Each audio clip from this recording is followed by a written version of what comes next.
Middle class के दबाव में आखिरकार सरकार झुक गई। 1 अप्रैल से ईपीएफ निकालने पर लगने वाला टैक्स सरकार ने वापस ले लिया है।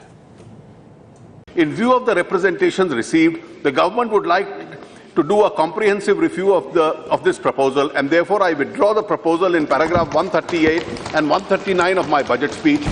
वित्त मंत्री अरुण जेटली के ऐलान के साथ ही अब कर्मचारी भविष्य निधि यानी ईपीएफ से पैसे निकालने के नियम पहले जैसे ही रहेंगे, यानी पहले टैक्स नहीं लगता था और आगे भी नहीं लगेगा। हालांकि अब नेशनल पेंशन स्कीम यानी एनपीएस से 40% पैसा निकालने पर टैक्स नहीं लगेगा। पहले पूरा पैसा निकालने पर टैक्स लगता था। The proposal of 40% exemption given to NPS subscribers at the time of withdrawal remains.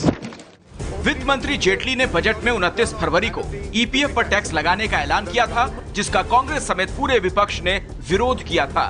अब राहुल गांधी सरकार के झुकने से खुश हैं। मैंने कहा था कि सैलरी क्लास को ना दबाएं, तो अच्छा डिसीजन है।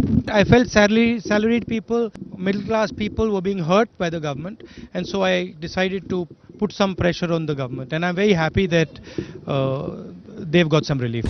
सिर्फ विरोधी ही नहीं, बीजेपी जिस राष्ट्रीय स्वयंसेवक संघ से जुड़ी है, उसके मजदूर संगठन भारतीय मजदूर संघ ने भी इसका विरोध किया था। सिर्फ प्राइवेट कर्मचारियों की बचत के लिए बने ईपीएफ पर टैक्स लगाने का सीधा असर मिडिल क्लास पर पड़ रहा था। 3 करोड़ 70 लाख लोगों का पीएफ में अकाउंट है, जिसमें से 3 करोड़ की सैलरी 15,000 से कम है। उन पर तो टैक्स का ये बोझ नहीं पड़ता, लेकिन मिडिल क्लास के 70 लाख लोग इस दायरे में आ जाते।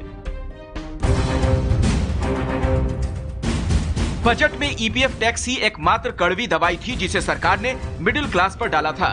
लेकिन इस ऐलान के बाद जहां विरोध शुरू हुआ, वहीं सरकार ने कंफ्यूजन फैला दिया।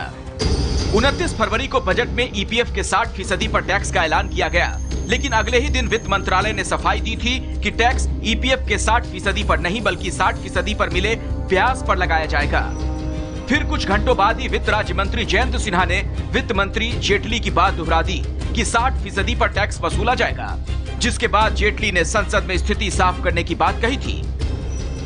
विरोध और भ्रम के बाद प्रधानमंत्री ने जेटली से फैसले पर दोबारा विचार करने को कहा था, जिसके बाद ये तय हो गया था कि सरकार को कदम वापस खींचने पड़ेंगे और मिडिल क्लास के दबाव की वजह से सरकार को ईपीएफ टैक्स हटाना पड़ा। Withdraw the proposal in paragraph 138 and 139 of my budget speech.